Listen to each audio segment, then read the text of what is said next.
Now I wanted to take some time to talk about the continued progress assessment for sessions throughout the BRIGHT treatment program. If you do decide to utilize the BRIGHT CBT treatment program, after the initial assessment visit and once you have determined your client is a good candidate for this program, you will begin with the session 1 of the thought module. This program takes approximately 12 weeks to complete. The thought module has 4 sessions, activities has 4 sessions, and the people module also has 4 sessions. During each of these treatment sessions, the therapist is suggested to assess depressive symptoms using the PHQ-9, review their current level of functioning in different activity areas, ask about medication compliance if it applies, ask about client concerns and encourage continued treatment, and make changes to the treatment plan as necessary. Below I have outlined a suggested protocol for assessing progress. Number 1 is reviewing the depressive symptoms. A reasonable goal for treating a depressed client would have the score of PHQ-9 decrease by at least half and below a score of 5 at the conclusion of the treatment program. If the client's PHQ-9 scores are not improving or they're worsening, the client may not be responding to treatment, there may be additional stressors in the client's life, and you also want to assess for suicidality at each session. If suicidality is detected but no immediate means or plans, use the contract for safety form. The poor PHQ-9 score should lead you to one or more of the following actions throughout therapy.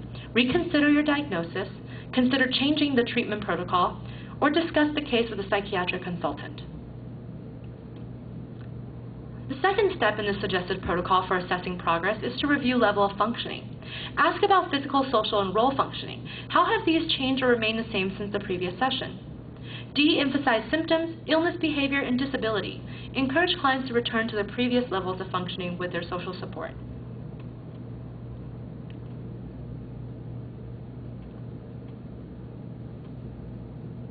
Step 3 in the suggested protocol is to review medication compliance if necessary. Ask if the client is taking the medication regularly. If the client is non-compliant, ask for reasons for non-compliance. Then help them to troubleshoot their compliance issues. Step 4 in the suggested protocol is to ask about client concerns and encourage continued treatment. Address concerns about depression or its treatment. Help clients problem solve around different issues related to treatment adherence. Express confidence that this treatment will work for them.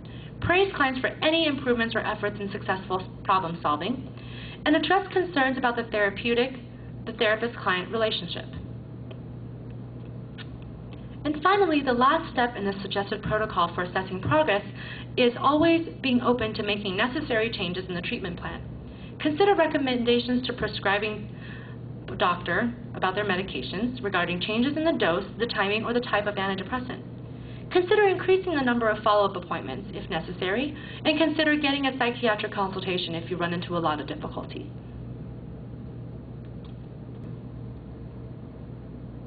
I also wanted to touch on relapse prevention and follow-up. Depression has a very high risk of recurrence. The risk of recurrence is 50% if the patient has had 1 prior episode of depression and up to 90% if there have been 3 or more prior episodes. Therefore, it's very important to orient your clients at the end of treatment to the process of recovery, particularly the importance of relapse prevention and follow-up care. People recovering from mild depression usually resume their daily routines and responsibilities quite easily, but those who are recovering from more severe depression may have a longer and slower process. There are several steps that you can take to prepare your clients for their road to recovery. Here are some of the steps for relapse prevention and follow-up. 1. Educate patients and significant others about early signs of recurrence and encourage them to talk to their providers. 2. Review and reinforce most helpful skills related to thoughts, activities, and people interaction modules to prevent recurrence of depression.